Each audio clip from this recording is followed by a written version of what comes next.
Hello, dear students. Good morning to everyone. Hope you all are doing well. So, today in this video, we are going to discuss about adaptations for polar and mountain habitat, adaptation in grassland and forest, adaptation in aquatic habitat.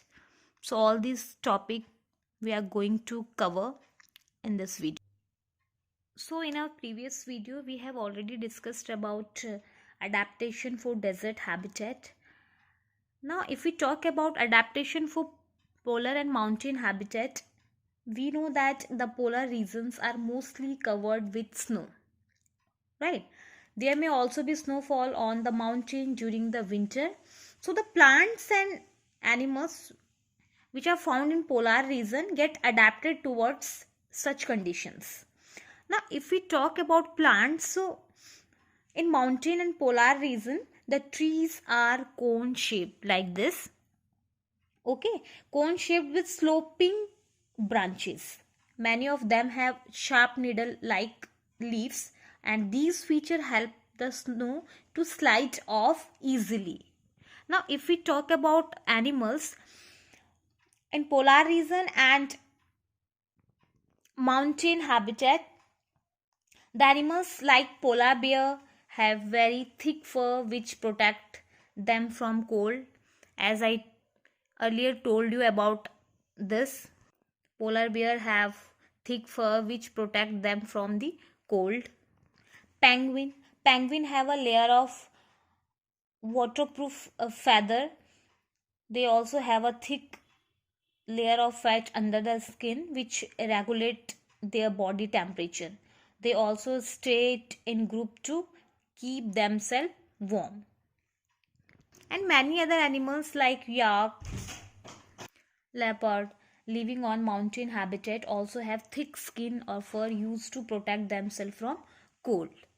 Alright, so animals which are found in polar and mountain habitat, they have thick fur to protect themselves from cold. And some animals like dormouse hibernate throughout the winter to save energy and survive the winter without eating much. So you know that what is the meaning of hibernate? Hibernate means deep sleep. So they are underground for deep sleep, and it helps them to save energy and survive the winter without eating much. And they utilize the stored food which is stored in a form of fat in their bodies. Now, if we talk about adaptations in grassland and forest, so adaptation that are found in the grassland have adapted themselves according to the particular environment. In the grassland, we mainly found lions, deers, elephants, right? And these animals adapt to such hot and dry conditions. These animals have the ability to adapt themselves to these type of environment. Now, animals like lion have strong claws for hunting, and if we talk about deer also live in grassland, adapted themselves for their survival. And these are the herbivore animals. They have fear from their predators such as lions, right? And so that's why these have long ears to hear the movement of their enemies. They have strong legs that help them in fast running. They have eyes present on the side of their heads. This help them to look in all the directions and save themselves. So deer have that type of ability themselves which help them protect from their enemies. The next one is adaptations in aquatic habitat. So here aquatic means animals which live in water. So animals which live in water have streamlined body and which help them to swim fast in water, like fish. And you know that fishes have streamlined body which help them to fast in water. Their body is covered with scales to make them waterproof. They have gills for breathing underwater. Okay, fishes have gills for breathing underwater. Gills helps to take oxygen from the water. So gills help in breathing. Okay. And they have flat fins and tails that help them to move or change the directions and keep their body balanced in water. And some animals like octopus do not have streamlined bodies, but while they move in water they make their bodies streamlined. And yes, animals like dolphin and whales do not have gills. Dolphin and whales do not have gills. Now if they do not have gills, how can they breathe in water? So they have blow holes located at upper part of their heads, and this help them to breathe. Okay, so remember this point. Animals like dolphin and whales do not have gills. They have blowholes which is located at upper parts of their heads, and these blowholes help them to breathe. And frog usually have ponds as their habitat, and frogs that live both in water as well as on land. So because they have webbed feet to help in swimming, lungs for breathing on land, and moist skin for breathing in water. So frog have lungs, and when they come on land they breathe through lungs, and when they live in ponds or any water bodies, so they breathe through moist skin. Okay, so these all are the features of the aquatic animals which help them to survive in water. Now the next one is characteristics of living beings. All right, so many things that we see around us every day, many things like living things and non-living things. All the plants and animals that you see around are living, and other objects like car, book, table, chair, all are non-living things. All right. Now, all living beings have some common characteristics that are not present in non-living things. Okay. So let's study some of the feature of living beings. Now the very first feature is movement. All right, so movement, you can see moving all animals moving from one place to another place for the search of food, for the search of shelter and escape from enemies, right? And besides, their body parts move in different ways. And when we talk about the plants, so plants do not move around in search of food and shelter, but you can observe movement in plants when you touch the leaves.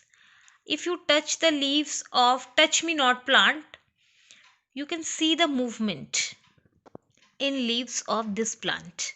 And some non-living things can move but by using external source of energy. For example, a car move, and car run by use of petrol, a diesel or battery, right? The next one is growth. This is also a most important feature of living being, and you all growing all the time, and plants also grow. If you look around you, you see few plants of a particular type. Some are very small and young, some are grown. They may all be in different stages of growth, right? And look at the same plant after a few days and weeks, you may find that some of them have grown in size. Growth seems to be common to all living things. Animals stop growing after a certain size and age, but plants continue to grow throughout their life. Next one is reproduction. Re means again, production means produce. So again the same thing, produce. So all living beings reproduce their own kind. All animals such as dogs, cats, cow, human beings give birth to new individual, like themselves, right? So this is reproduction, and this is most important characteristics of living beings. And if you talk about plants, so most plants are produced from seeds, and some of the plants like rose can reproduce through stem cutting, right? And now reproduction is one of the most important characteristics of all living beings. And can you imagine what would happen if living beings could not reproduce? If living beings not reproduce, that means there would be no living organisms on the earth. So reproduction is very important characteristics of all living beings. Next one is eating and feeding. That means nutrition. So all living organisms need food, and you know that food gives them energy to grow, to move, and for other life processes that go on inside their bodies. Green plants makes their own food in their green leaves by the process of photosynthesis, and they are called autotrophs because they all are prepare their food themselves. Many animals get their food by killing other animals to or eat only plants, means herbivores and carnivores. You already know about it. Herbivores means animals which depend on the plants, and some animals killing other animals. So these type of animals is not known as carnivorous animals, and such animals are called heterotrophs.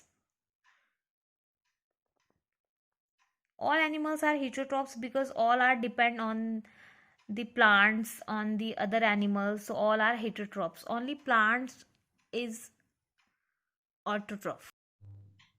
Next one is excretion. So excretion means removing waste material from the body. So some process going on inside our body like digestion, respiration. So during these process some waste products are also produced. So these are removed from our body in the form of urine, sweat, and exhale air, like whenever we breathe out carbon dioxide. So all are waste product, and these are removed from our body, and this process is known as excretion. Next one is respiration. So respiration means when we take oxygen and exhale carbon dioxide. So take a deep breath. When we take a deep breath, the air you breathe in passes into your lungs, right? So here the oxygen in the air is absorbed and used by the body. And again carbon dioxide is produced as waste. So when you breathe out, that carbon dioxide is expelled from your body along with the unused air. So this process is known as respiration. So respiration means inhale oxygen and exhale carbon dioxide during breathing. Okay, so respiration is a key feature of life, and it is carried out by all living cells. The next one is response to stimulus. So let me give you an example. Suppose you place a plant near the window, and after some time you observe that a plant bend towards the light. Okay, so this characteristics is called response to stimuli. Now, what happened when you suddenly touch a hot utensils? You quickly withdraw your hand, right? So the withdrawing of hand is a response, and the cause of this response is called stimulus, which in this case in the hot utensil. So all living organisms show response to stimuli such as temperature, touch, light, and sound. Next one is cellular organization. So all living beings are made up of cells, and a cell is the smallest unit of all living things. Okay, some organisms are made up of only one single cell, or like amoeba, yeast, bacteria, all are single cell, and they are called unicellular organisms. So here the word uni means single, single cellular organisms, and most of the organisms are made of millions of cells, and these are called multicellular organisms, including human being, housefly, dog, horse, plants, mango plant, pea plant, all are multicellular organisms. All right.